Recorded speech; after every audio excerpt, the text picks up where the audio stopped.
Proceed to cancel.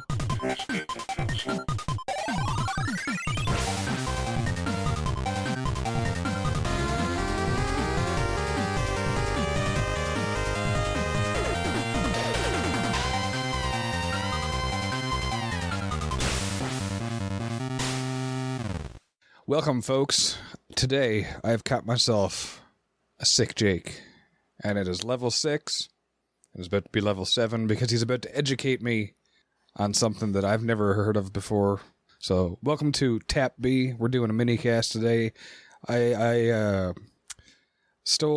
kidnapped a sick Jake so he could educate me on what are we talking about again? Well, apparently, whatever it is, I got to be amusing and funny. So I don't know if I can live up to this kind of pressure. Damn right. That's right. Come on. We're going to talk about... So I mean, one of my favorite Zelda games, we actually did an episode on this, upcoming, is on Link to the Past, Legend of Zelda for the SNES. Fantastic game. It's a solid number 2 for me. But I'm not here to rag on that game. Solid number 2. I like it. It's something that Nintendo released in Japan only, was exclusive, was basically a spin-off to Link to the Past, and almost nobody's played it. And it's a bit interesting why. So I kind of want to talk about The Legend of Zelda Ancient Stone Tablets, released only in Japan. Okay. So first off, how come it wasn't released over here? So the main reason is hardware, which is, I guess, common for a lot of Nintendo stuff. We don't get North America get all the stuff that is released in Japan. And this one device was called Satellaview. Have you ever heard of that before? Satellaview? I heard of it before. I think it was because my friend was actually telling me about it years ago in internet time, so probably like 6-8 months ago. I believe his name was Sick Jake, actually, and he told me about this. No, I think, you mentioned it to me once before. Yeah, I think I brought it before. So it was like satellite. So I'm going to go with it, and it's like something to do with the satellite that uploads your game or something like that. Like it's something I never heard of before. So yeah, you're going to have to tell me. You got to educate me. This is all about education for us right now. Learning is fun. That's just the fundamental here. But so satellites, yes. So basically, it's a satellite TV service. I mean, obviously, we had that in North America, but of course, Japan has to one-up us on everything electronic. So it started, I guess, with Nintendo had the first Satellaview system, and what it is it's satellite TV. You have your news, your weather, TV shows, but also the capability to send down games to you to play. And like when I say that, people are thinking like from the gods. Well, or they're thinking like Nintendo's online service, right? Or you're downloading a ROM and you're playing the game locally whenever you want, but it's available online. It's not like that at all. This is a broadcast satellite system, literally satellite TV. So you can only play the games they beam at you during that 1 hour, 2 hour block. Literally a game's broadcast. Yeah, and that's what made this really interesting. So there was a Satellaview for the NES, and there was a spin-off of that called BS Zelda, but we're not going to talk about that one. We're going to talk about the second generation of the system for the SNES, or Super Famicom over there. And over there, the company Saint Giga, who are the ones who operate the Satellaview service, published it's kind of like a spin-off or a side story to Link to the Past. Exact same engine, a lot of the same power-ups, right? A lot of similarities, but a different story. And it was all done through the system. And there's a few things that are amazingly unique about it, and it's shocking that nobody's played it. But I guess you said, why has nobody played it? Yes, we didn't get the system over in North America, sure. But what made this really stand out is it didn't use your usual Super Nintendo sound chip or for music. Music was actually broadcast to you live as you played the game. So, Palsh, I had you watch a clip just before we started recording. And you right away you said, this sounds amazing. I think my actual words were, holy shit, this is the game audio? Yeah, and it's amazing because it's not on the Super Nintendo hardware. It's a broadcast signal. It's an orchestrated soundtrack, basically, that comes when you stream in the game. And that's the thing. So basically the way this came out, BS, The Legend of Zelda, Ancient Stone Tablets, was basically a game split into 4 episodes, 60 minutes long. And you got a chance to play each of those episodes weekly, once every week. Miss an episode, you miss playing it. They did one rebroadcast a year later in 1998, but after that, it's gone. So there's only a very limited window to actually play this interesting game, basically 2 rounds of broadcasts. And during that broadcast, that hour block, you had to start right at the beginning, otherwise you'd miss some content or miss some time to play. The audio was streamed along with it, that time block. So it's not in the regular Zelda game, you go into a dungeon, the music changes. You go into that, fortune teller, the music changes. Not with this game. In this game, the soundtrack is pre-recorded all the way through, and it plays live as you're playing through the game. And that's what's really striking. That's why it's much higher quality, but it's less interactive. Right. If you heard any of it, like I just listened to like a snippet of it just to hear it, and I don't care. It was that good that I think that just added to it to me.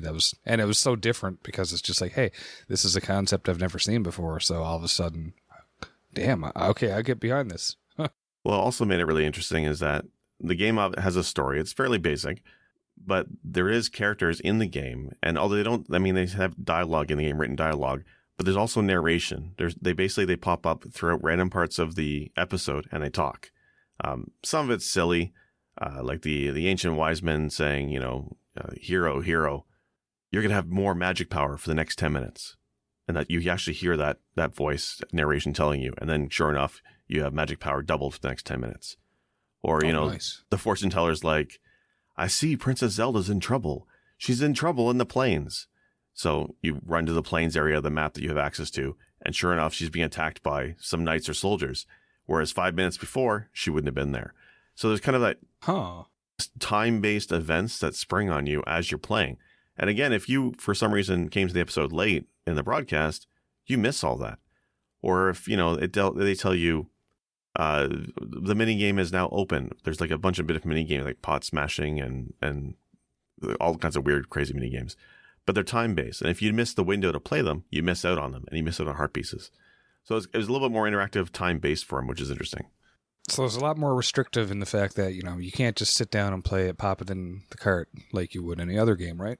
Right. And you only had basically those 2 broadcasts to play. The once in 1997, there's that 4 weeks, and it was episodes 1, 2, 3, and 4.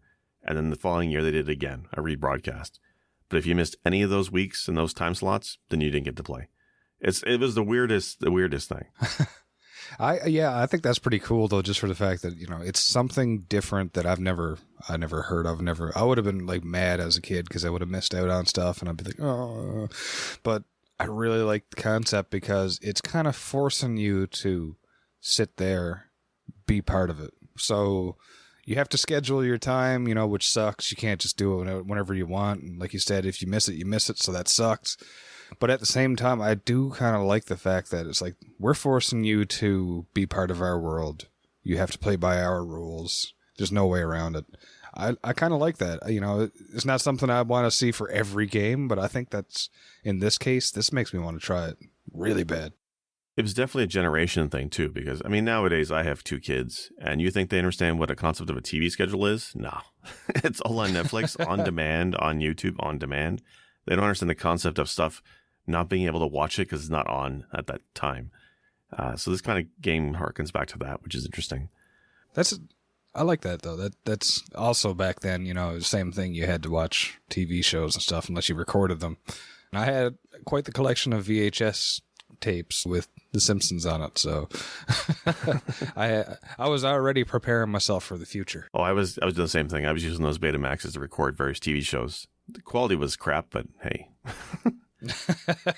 Wait, I thought Beta was better than VHS. Well, yeah, it was better than VHS, but it doesn't matter what you're doing. If you're recording off TV, it was still pretty crappy.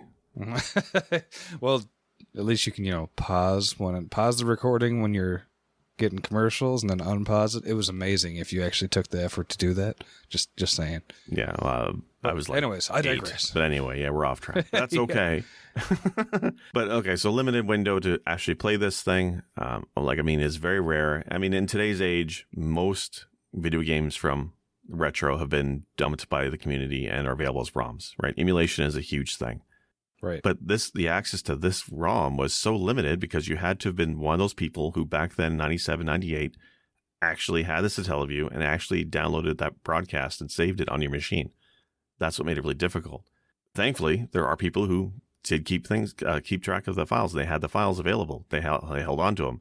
And as emulation tech kind of advanced a bit, they found ways to incorporate the time mechanics, because for the longest time, that 60-minute window was relying on the Satellaview's hardware to basically work. Finding a way around that was very difficult and challenging, but they did it. So that was like one part of the puzzle. But recently, I think it was 2017, I believe it was, as you start seeing a feature for emulators called MSU1, which basically lets you have external audio soundtracks to your Nintendo games, your Super Nintendo games. So I see a lot of this. So when you said the music was great, you can actually do that with certain games today. There are people who put together soundtracks for Link to the Past, Chrono Trigger, Final Fantasy VI. They've taken all the best orchestrated versions and covers of those songs, and they've built it as MSU files. You can import into your emulator to play with the orchestra soundtrack to those games. It's actually really fun. That's pretty badass. Yeah, it's amazing. So that's one piece of the puzzle. The other part is like a lot of Link the Stone Tablets, the way it functioned was there was the narrator, but it was Japanese. I mean, this is Japanese content. So, I mean, you could technically emulate it and somebody could have a recording of the broadcast, but nobody can understand it. But don't let that deter fans. What do the fan communities do? They translated the audio. They actually got a few actors together. I mean, it's not going to win an Oscar, but it's still pretty good. They got a bunch of people together to record all the dialogue in English. We're talking about mid to late 90s. You know, there was nothing, even the pro stuff for voice acting back then was questionable at best. So, I mean, come on. Well, yeah. I mean, so I think if they do a mediocre job, they're on par for the rest of the stuff. So that's great. I mean, I think they nailed it. I mean, this was recorded, it must have been 2017. The mod itself, I think, was released in 2018. So it's fairly recent that you could actually play it this way. But the fact that fans actually took the time to translate and then re-record their own English audio of this narration for Stone Tablets, it's the closest you're going to get to playing authentic unless you speak Japanese. So I think it's amazing. And I think, we talked about the randomizer and stuff like that for Link to the Past before. Right. And I think that alone kind of blew my mind to think it was like, okay, this is all done by fans. So again, with this, it's another thing all done by fans. It's always it's like a passion project. So I kind of respect it even more. Like Link to the Past is not my favorite Zelda game. I know, but yeah, but like it's still a great game. I love how much of it influenced future games. But I started seeing after a while is like how much all these fans, like it's rabid fans, people, it's like Star Wars, but not this big a community. And the fact that they go out of their way to do this, it shows dedication to like the franchise, to the characters, to the story. And I think that's amazing to see. And like it's influential too as well to future Zelda games, right? Like a lot of people don't realize, but there's some ideas in Stone Tablets that definitely ended up in other Zelda games, and nobody's played this game before.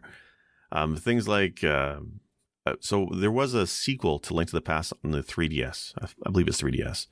I think Parallel Worlds is what it was called. And the big mechanic for that game was you didn't get your dungeon items in the dungeons. You actually rented them from a shop, and they could use them wherever you want. That was like the big thing. But in Stone Tablets, they had a variation of that. So in Stone Tablets, you could actually go to a store and you could rent the shovel, or you could rent an upgraded sword. The way progress handled week to week was a little bit tricky because it was technically separate games, right? But they still wanted you to have a way to get the upgraded sword each week. So they had the store. You can pay, I think it's 200 rupees, and you had 10 minutes of level 3 sword. Or you had, 15 minutes of the shovel. So you had like basically the renting of items, which is something that was in the sequel, which is just, I think, is really cool. And then certain publishers caught on to that 10 years later, and then bam, DLC is born. That Zelda add-on, yeah. That Zelda add-on.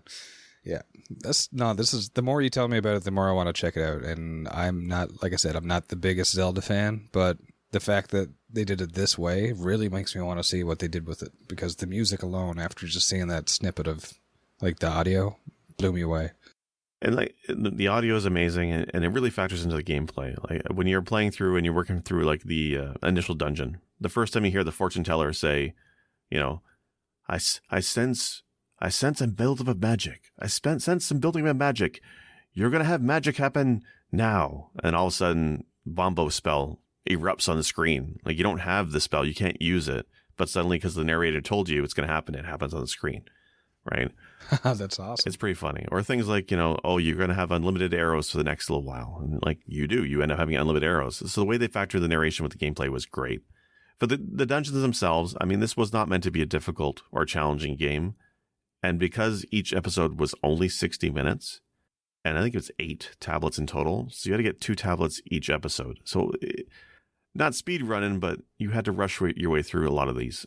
It did reward exploration if you could pull it off with heart pieces and more money, which all kind of factored into your score at the end of the 4 weeks. Mm-hmm. But the dungeons themselves are a lot shorter. Definitely inspired by the originals in Link to the Past, more like remixes. Okay. Some differences, though. We'll edit that in post. That's my alarm. Yeah, that's my alarm saying, hey, do a podcast. Yeah, well, working on it. Yes, I mean, there were other gameplay changes as well. One of the things that Link to the Past, which is always odd to me, was you could always tell if that's a word, if a wall was bombable or not because it was cracks on it. Right. That's in a few Zelda games. But the original Zelda game, that if you want to know you could bomb a wall or not, you had to poke with your sword and then make a sound or a noise. Otherwise, you wouldn't know. In Stone Tablets, they brought that back. There's a lot of hidden rooms, completely optional. You don't need to do them at all, again, because money in this game is more of a score thing.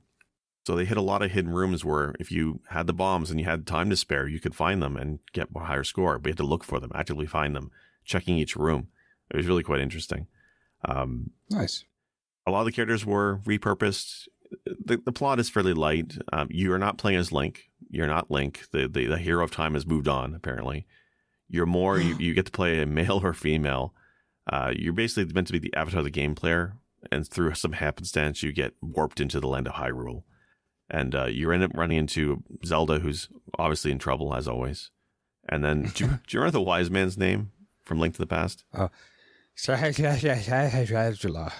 the guy, yeah. So he's not in it, but his younger brother, Agna, is. So at least they give you somebody you can pronounce. It's a lot better. Nice. Yeah. But I mean, you're basically collecting the stone tablets and basically unlocking Ganon and taking down Ganon. So the bosses are the same, but it's a remix of the dungeons, all much more compact and timely. So you can actually beat the game. I want to say you can beat it within 3.5 hours. Like it's, again, Okay, 60 minutes cool. max per each episode, right? So you have to run out the first 3 episodes.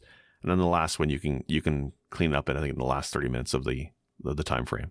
So this game was not Satellaview hard, is what you're trying to tell me. No, it was pretty easy. But just the experience of the audio, the narration, and the extra gameplay is just funny. And like I said, different mechanics. There are things like, glove. The glove in the original game was, meant to lift up the stones. You had level 2 and 3. They actually added one special glove, like level 0, I think it's called. And it only lets you lift one stone on the screen once. And you can't use it again until you switch screens. So they kind of changed things a little bit. That's cool, though. Yeah, I thought that was really, really interesting. I mean, it's a fantastic game. And again, it only exists today because of, like you said, the rabid fan base. It's just unbelievably like, a Zelda game I haven't played before. It's only exists for 2 brief windows like 20 years ago. Yeah, okay, let's put that together. And for me, I don't know a lot about technology, especially like, if you don't have the Super Nintendo in front of you and a cartridge to go into it, it was kind of beyond me.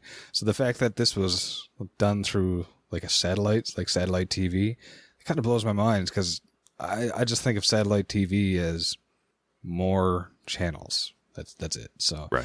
It's the fact that they were this advanced with that kind of blows my mind because all I'm thinking of is, other games that were out around that era. So I'm like, N64 was on the horizon. Let's rock.